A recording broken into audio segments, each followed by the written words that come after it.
when I started this work, and I always tell the story, that I was lost from how I was going to do it. And I remember going to her and saying, how do I start a movement? And she just said, get one person to follow you. She made it quite easy for me. And I got 600, and that's how this worked.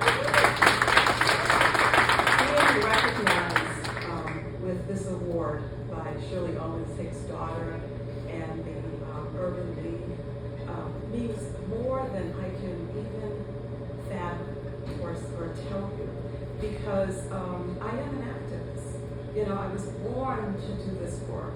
You know, I had a career in banking for 30 years, and something tragic happened to me. And I always say to people that in that moment, my purpose was born. And if you can even imagine that you have to go through something so difficult in your life in order to be propelled into your purpose, it's not that simple. Because everything in you is fighting against that, because you're saying, I'm not going to leave what I love to do something that is unknown. But I did. And to stand here today and to be standing in the footsteps of someone who has given so much of herself to bettering the lives of people and being acknowledged by her legacy, her daughter, and being acknowledged by an organization like the Urban League, who has been there for so many of us and our families and our ancestors, is a lot to take in.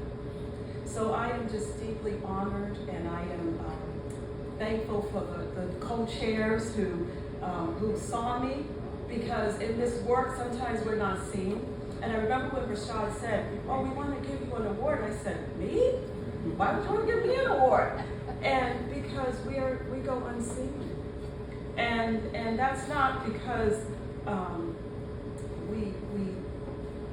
sometimes it's intentional.